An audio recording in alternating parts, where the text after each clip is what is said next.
if we think about that scaling continuously and growing and growing and growing, you can get to a place where even if you're optimistic, AI is fundamentally doing everything for us. Thinking of it in the short term and thinking of it in the long term, how do you see it philosophically beyond just a product? Philosophically, I have always wanted it to be a part of something that advances technology and uses it to make people better. Now, 100 years, 500 years from now, people may look back and say, wow, this guy, Brad Smith, he was like a real backwards thinker. He didn't have the vision to see that we were creating a new species that would replace humanity. I don't want to replace humanity.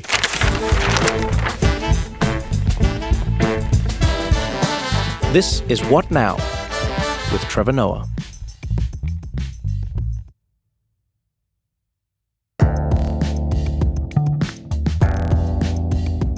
Brad Smith, welcome to the podcast. It's great, as always, to be with you, Trevor. This is really a fascinating and fun experience for me because I didn't plan it, which, like most of my favorite things in life, is how I like things to be. I planned being here with you, at the CEO Summit here in Microsoft in Seattle. That's why I'm wearing a suit. This is not my usual attire. But when I knew I was going to be spending the week here, I thought to myself, man, if there's one person I'd love to have on the podcast, it's somebody I'll often have the most fascinating conversations with, and that's Brad Smith. Not just the vice chair and president of Microsoft, but a thinker. I really appreciate you as a deep thinker. And you and I have been, I've known you for, how many years has it been now? Since October 2016. Yeah, look at that, 2016. Wow, what a different time that was. Yeah, but we've known each other for a long time, and you've been gracious enough, to take me around the world of Microsoft. And I've loved it, not even in a commercial way, by the way, just as like a lover of tech. You love tech, I love tech. You love the world, I love the world, and trying to think about it. And I thought I would love to have you on to speak about everything that we're looking at today, AI, geopolitics, elections, misinformation, disinformation, really everything that affects everybody in the world right now, which is unique to have one person who has to deal with all of that. And I think that's what you do in your role at Microsoft. So thank you for taking the time. Thank you for being here. My gosh. You and I have had so many fascinating opportunities now. You help invent and literally patent new products, among many other things. It's been a while. I need a new patent. I haven't patented something in a while. The one thing I can tell you, unfortunately, is you can't get a new patent unless you have a new invention. Yeah, that's the hardest part. That's exactly the hardest part. So, to situate you, first and all, I was trying to explain this to a friend. I said, I'm going to be having a conversation with Brad Smith. And he's like, Brad Pitt? I said, no, Brad Smith. Brad Smith. It happened so many times. I said, no, Brad Smith from Microsoft. I said, the vice chair and the president of Microsoft. And he said, well, I thought Satya Nadella is the president. No, Satya is the CEO. This man is the president. I love that you have the title president of Microsoft, because I believe in many ways you have the job that many presidents in the world have, and that is you travel around. You're on the road how many days a year? Probably 120, I would guess. 120. Like that's even to me as a touring comedian, that's impressive. It's a lot. 120 days a year, you're on the road. You have the role that many world leaders have, and that role is trying to grow the organization or the team that you represent, whilst also trying to add value to other people. Yeah. As a leader, how are you stitching together something that could so easily fall apart because it so often does? What do you think it is you understand about communicating and deal making that maybe some world leaders don't understand right now? I think you really hit the nail on the head, Trevor. The key to permission to invest is to ensure that we're doing it in a way that genuinely benefits somebody else. Yeah. And not just superficially or apparently does. And when I just think about, call it this AI moment, I'm just so struck by two things. One is what never happened for electricity. Electricity is like AI. You can't have electricity without a massive investment in power plants and a grid. Mm-hmm. And I just think it's a really sobering thing that here we are. It's literally 142 years after the first power plant lit up the first building in Manhattan. And this morning, there are still 700 million people in the world that don't have electricity. Right. 43% of the people who live in Africa. And I often look at that and go, how can this be? What happened? And the answer is it was enormously expensive. Capital didn't flow around the world. Ironically, when some of the colonial powers became colonial powers, they built railway lines to extract mineral wealth from these places, but never built the power plants that would genuinely create the basis for prosperity for everybody. So to have a company, or really a group of companies, that is prepared to spend the money to do what no one ever did, that's a fantastic thing. Now, the flip side, people don't necessarily want to rely on a foreigner. Last year, literally in France, I had a meeting. We were talking with the government minister, and he said, I am worried that I'll be too dependent on you. And I said, well, just remember, we're going to build these massive buildings. We're not building them on wheels. So once they're built, they're in France, and they will be subject to French law and French regulation. We have to win your trust, and we have to show that we are going to follow French law, and it's a new equation. In a world where so many people think business and geopolitics and politics in general is a zero-sum game, you seem to be an outlier in that field. You seem to be forging relationships. You seem to be building bridges. You seem to be creating diplomatic ties where they may not necessarily exist. It feels like Europe is on the edge. It feels like many parts of Africa are on the edge. You see how many coups or, civil wars we're facing. The Middle East is on the edge. You're in a position where you are oftentimes speaking to world leaders who themselves do not necessarily have a good relationship with the country that you've just come from, and you have to make a deal with them, and you have to agree with them, and you have to find consensus. What do you think some of our leaders might be missing right now in the way they conduct their politics? Like, we don't seem to be very good at sitting down at tables anymore. It seems like we're very quick to get to the conflicts, and maybe I have confirmation bias in my own memory, but I remember as a child watching the news, there were always these conferences and there were always these summits and there were always these peace talks and negotiations and people always at tables. What is it that seems to be lost in the world of diplomacy? There are some real serious differences in the world, and I'll never go as far as to say everybody is equally good. They just have misunderstandings. And at the same time, I think that if people don't sit down and spend more time talking, they may miss the opportunities to find common ground. One of the interesting things that I have found in the last year is if there is a unifying idea, it's around artificial intelligence. No country or people or set of leaders anywhere that I have found wants to see humans subjugated by machines. No military leader I've met wants to see a machine start a war. And the thing that I think that should remind us of is on a daily basis, it's so easy to focus on what makes you different from someone else. And if you look at like the history of the United States, enormous discord, disagreement in, say, 1940, 1941, and then all of a sudden the country came together when it was attacked at Pearl Harbor and it had a common foe. I don't think we should think about AI as a common foe. But the fact that it's different is creating an opportunity for us to remember, you know what? We are all human beings. We all have these things in common. Maybe we should spend a little bit more time remembering that, whether we live in a single community or a country, hey, let's remember, it's a pretty small planet, when you get down to it. But you do need to bring people together, and you need to show them something that's different from themselves, sometimes for them to see that. It's funny, though, when you say the thing about AI, I also think it's interesting how human beings are a lot more clear-eyed on what they perceive good or bad to be when it comes from an external actor. So if you say to people, should we start wars? They go, well, the thing with war and the thing. But if you say, should a machine be allowed to start a war? People go, no. Yeah. Immediately. It's amazing how clear-eyed people will be when you take it away from the human, and you say, okay, can a robot decide who gets money and who doesn't? Then you're like, no, that's crazy.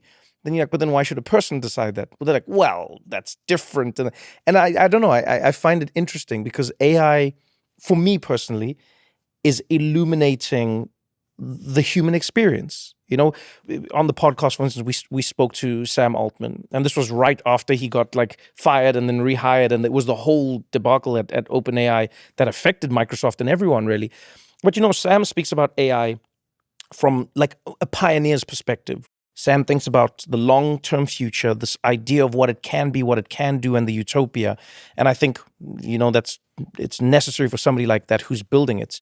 In your book, Tools and Weapons, that you co-authored with Carol Ann Brown, you talk about the fact that it's not black and white.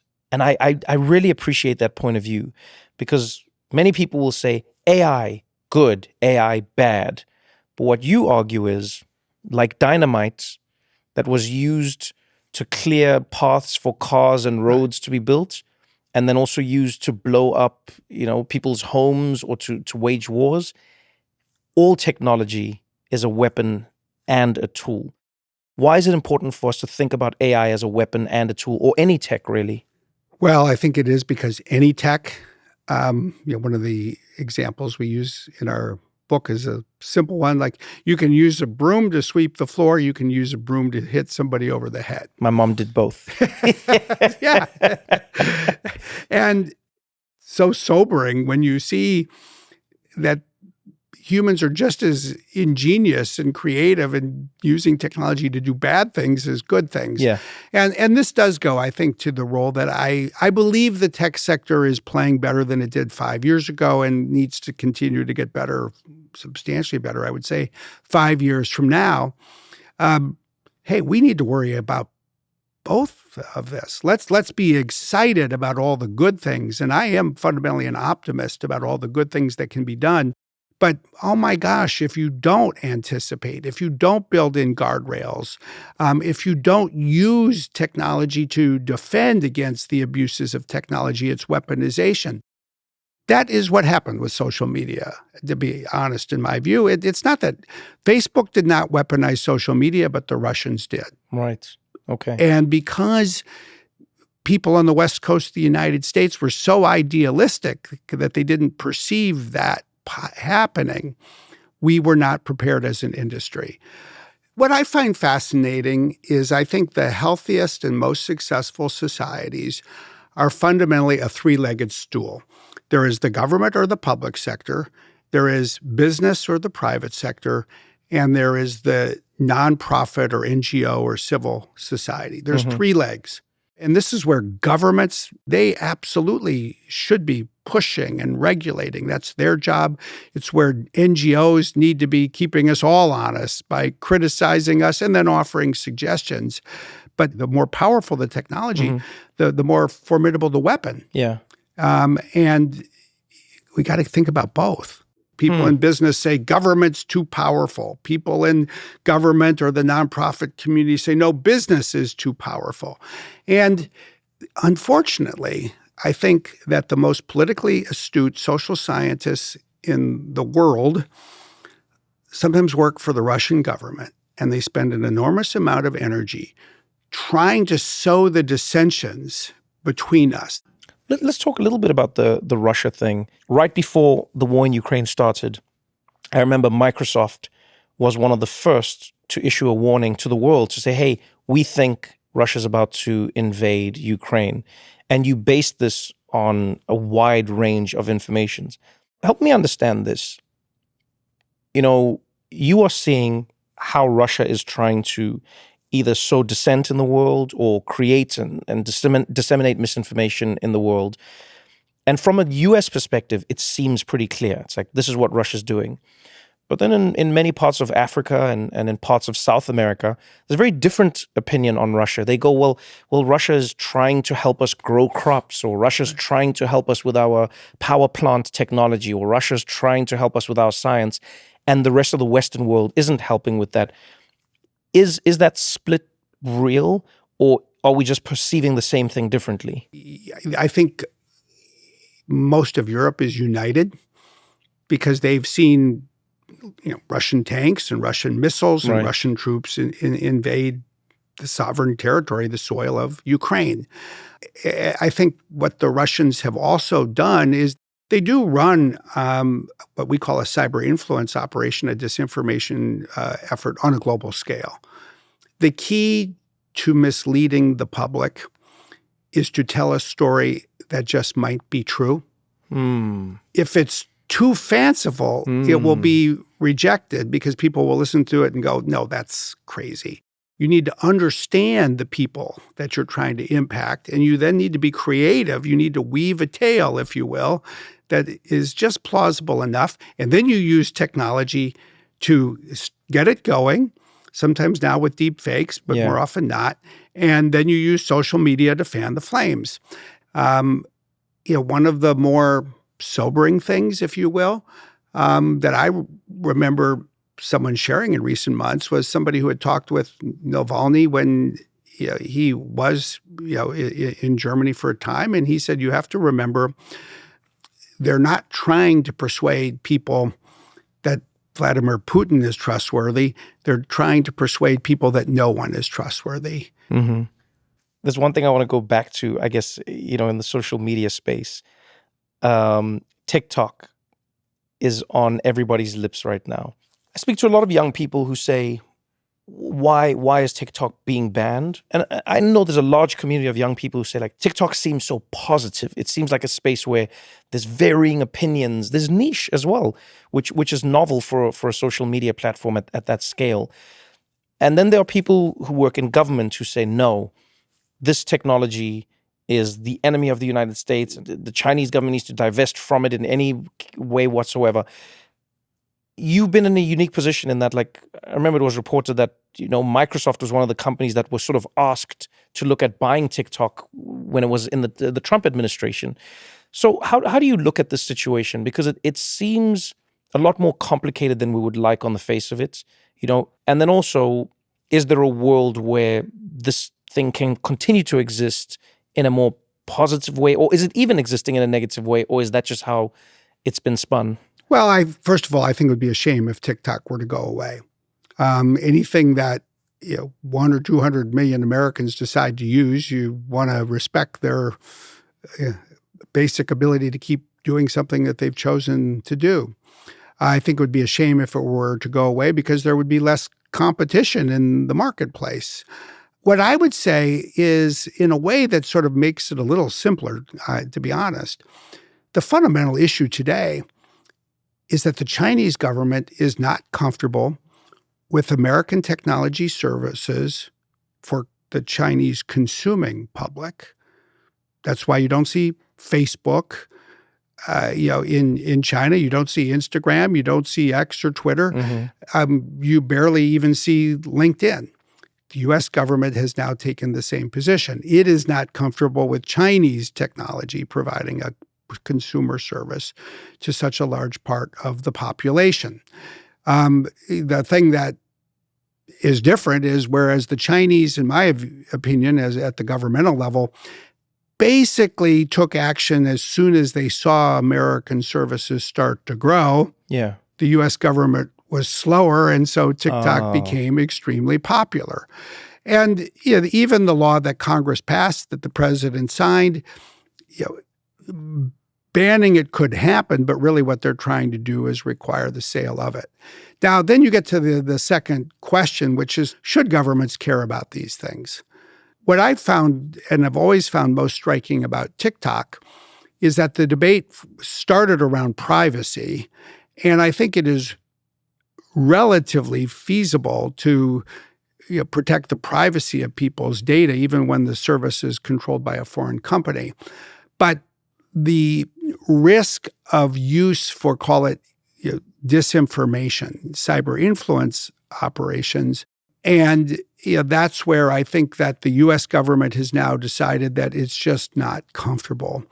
Having a tool that can reach so many people so quickly and just use an algorithm to determine what people see next, become a potential engine of disinformation.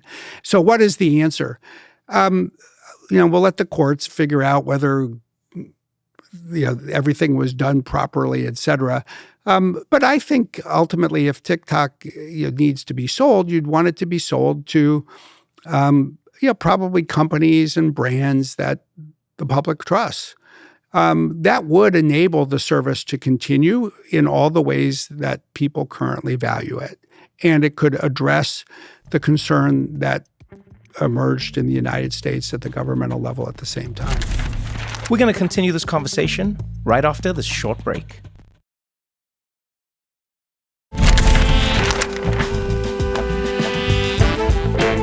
You're in a unique position, as this giant company that is tasked with observing technology, observing information, looking at what's happening in a space that sort of doesn't exist and yet is ubiquitous. You are also based everywhere and nowhere. And one of the complexities that has now arisen with many companies, specifically American companies, is where does the loyalty of the company lie? Because I think it applies to Microsoft. Yeah. But I think, honestly, it's something that every company and maybe even many countries are going to need to start thinking about. And that is, how do we find the balance between what we think is right and wrong and what somebody else thinks is right or wrong when we are in their domain? I think we need to be a principled company. It really, in my view, especially on these issues of sort of war and peace, and that's fundamentally what we're talking about with these cyber attacks and the like. Yeah, there are a couple of principles. I mean, one is we work to protect countries defensively. We don't engage in offensive operations. There are other companies that do that. I respect that, but that's not us. I don't think it works to do what we do and be engaged in offensive activities. Second, maybe most importantly, we believe in the protection of civilians. I mean, I think that's a global principle. It's a universal principle. It was one of the most important ideas to emerge from World War II. The whole world came together in 1949 in Geneva, Switzerland. It was called the fourth version of the Geneva Convention. Yeah. And I feel very comfortable saying that we stand up to protect civilians, whether they're French or American or South African or Kenyan or in other places, and I think that principle and other similar principles are ways that we can sort of synthesize or unify the role we play everywhere. When you talk about protecting people, America's getting ready for another election. In fact, this year the world is getting ready for more elections than it has in a very long time, and some of the biggest elections, from India to South Africa to the United States, et cetera, the world we're in a moment of tectonic shifts, and we don't know which way the plates will move and how those plates will affect everybody on the globe. But there's a consensus. People agree that social media is a tool that is powerful enough to shift or shape how people think, almost against their will or without them willingly knowing that their view is being shifted. When you talk to social media companies about this, they'll say, it's not a big impact. We don't have that much of an impact. And it's also not that bad. The Russians aren't really doing much and there isn't much immersive. But when you talk to Microsoft, you say, no, it is. Why do you think there's such a difference in how you're seeing the problem between, let's say, yourself and social media companies, tech companies? Yeah, everybody, I'll just say most people, get up in the morning and they go to work and they feel good about what they're doing. So when there's a suggestion that what they're doing is not so good, it's hard to get your mind around it. I think that's an easy problem for any of us. I think that the concerns around social media have grown over time. In a way, it's almost startling because there was a time when people thought it was going to be the savior of democracy. It was going to bring information to everyone. Everyone would be a publisher. It would be the great equalizer. Yeah, we were almost euphoric. And it's worth remembering that as we think about AI. You can start out being so euphoric that you miss the dangers that technology may be creating. As time has gone by, especially the last 2 years, there's been this interesting and maybe even odd development because I see a lot of people, I meet a lot of people in government, and they say, we are not going to make the same mistake we made with social media. We are going to regulate AI. And I'm like, I get that. But if we made mistakes with social media, are we going to go fix them or are we just going to go to the next thing? Because I think these issues are still very much with us. I do think that the real solution to a lot of the concerns that people have about, say, social media require bringing tech companies and governments and nonprofits together in multi-stakeholder action. We need to be willing to work with each other. And some of the debates have been bruising in recent years. It seems to be a little bit harder to get people into the same room, and I think that's something we have to keep working to overcome. Getting people in the same room seems to be an art form and an idea that is forgotten or maybe ignored.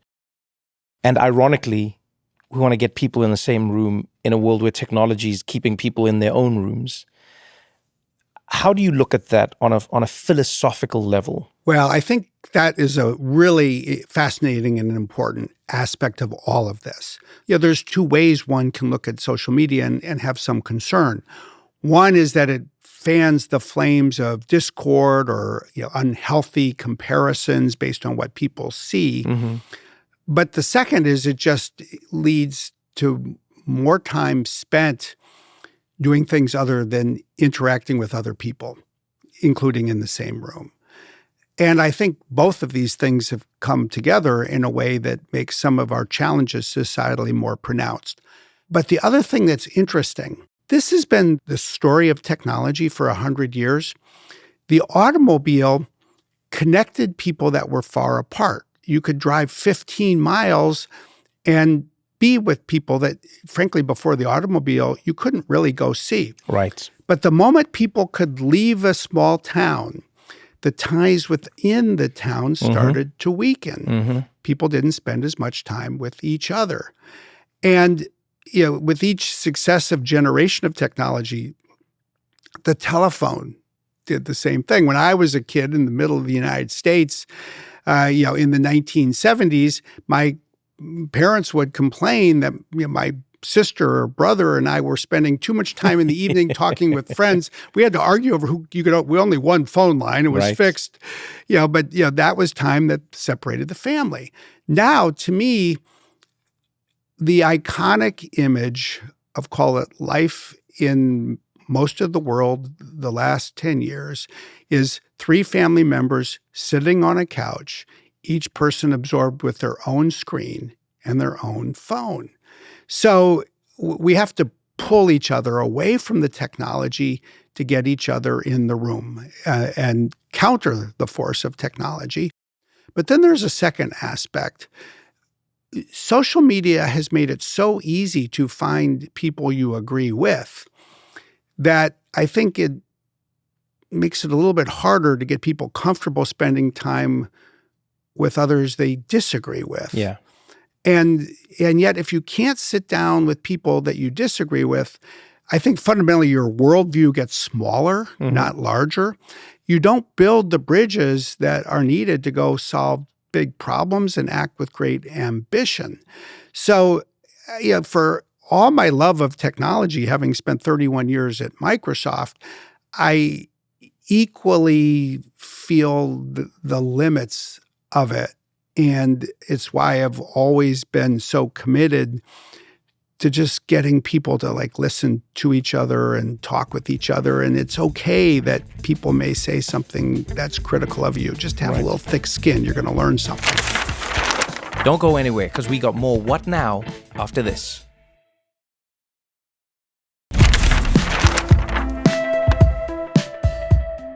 So let's talk about AI.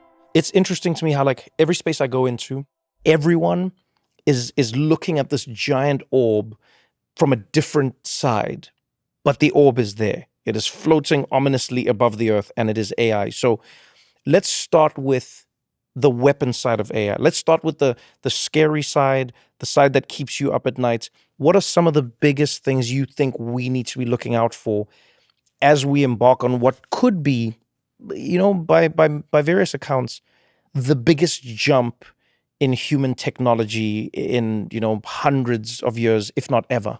I think the two problems that I worry about the most in sort of real world, this decade kind of sense. Our number one, people who are doing horrible things today will use AI to do them even more horribly in the future. And then the second is just it could, if not deployed well, end up exacerbate social divides that already exist. You think about a bully in a middle school, Yeah. a 12-year-old. You think about people trying to defraud senior citizens Yeah. of their money. Yeah. You think about people trying to impact elections and undermine democracy from within. They will and even are using AI to do all of those things. Unfortunately, what you have to be willing and able to do is if you want to fight criminal activity, you got to think like a criminal so that you can anticipate it. And then you put in place the technology both to make it harder to use legitimate tools, but fundamentally to detect it, respond, and as much as possible, defeat it. And, even though the conversation in 2024 is about deepfakes and elections, it's only a matter of time before you read a story somewhere that there's a 75-year-old grandparent who wired money because they got a call and it sounded like their granddaughter. Oh, yeah. Who was I in mean, we're trouble. already seeing some of those. I think there was one I read in Miami. There was one. Yeah, you're already seeing those stories. Yeah, and that's just so unfortunate. But that's this dark side of human nature. So we need to combat all of those kinds of things. But is there a way to combat it? Like, for someone listening, they go, if it is a deep fake, if it's a video that looks like somebody, or it's a voice that sounds like somebody, how do you combat that? Isn't the genie out of the bottle? I will always argue that there is a way to combat it, not with 100% success, not as a panacea. That's just not the way the world works. But if you are prepared to invest in protecting people and defending communities and countries from these kinds of abuses, you can get a lot done. And so already you have to broaden the strategy, which is why we use AI to detect AI. And that's key. And you do a lot of public education. If you get an email from someone that you don't know telling you that if you send them your bank account details, they'll wire you $1 million, most people are like, yeah, I've heard of this before. I am not doing that. And then fundamentally just continue to remember, just because it's on the internet, it doesn't mean it's true. Yeah. But then the other side of things is the divides that it can widen. And the biggest divide it can widen is just the division between technology haves and have-nots. We still live in a world where there are roughly 3 billion people that don't have access to the internet. People even say in a single country like the United States, where if you're underprivileged in the middle of a city or underprivileged in a rural community, you may not have access to the internet. You may not have access to a computer. If you don't have access to an internet or a computer, it's going to be hard to use AI. But it's like everything. If you worry about a problem, you're actually likely to do at least something useful to solve it. It's when you don't think about the problem that by definition, you'll do nothing to help address it. When you look at the upside, it seems like, and maybe it's because I'm an optimist, it seems like the potential is scarily infinite, in healthcare, in education, in equitable access to information. And it seems like AI is deflationary, and it seems like a tool that can be diffused in a way that few technologies ever have been. Is this how you see it as well? And what have you seen that makes you most excited when you look at AI? Well, you take something like healthcare, and then you have to keep in mind that there's so many people today that don't have access to a doctor. Yeah. This is just so important in bringing, many healthcare-related advances. It will, accelerate drug discovery. So I think that is just one of the kinds of examples where we should all be so enthusiastic. Yeah. I think there's a second thing which is so interesting. The barrier to entry for people in doing hard things is actually quite high, and it's true for almost everybody in at least some space. I mean, I may be good at reading or writing, but not at math, or I can't code. Well, with AI, you can ask for help. You can actually get to a point in the very near future where if you can conceive of it, you can ask for help to actually go do it without having to know how to do it all yourself. And I think that's going to be a huge game changer in just making it possible for people to do more things. And, at the end of the day, and you, even more than me, have had the opportunity to meet so many interesting, successful people in so many walks of life, in so many parts of the world.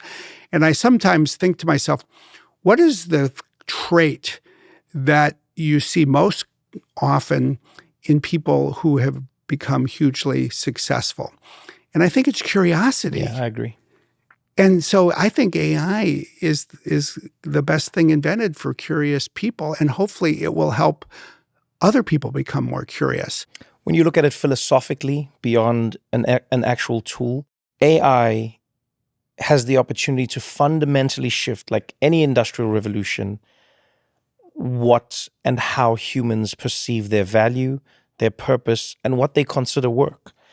And it's interesting, when you're talking about doctors and medicine, etc., it stands to reason that AI can get to the point where it will be doing all the thinking parts of medicine, but we'll still need people to be doing the physical parts until robotics maybe gets to the point where it can also do that with more accuracy and no fatigue, etc.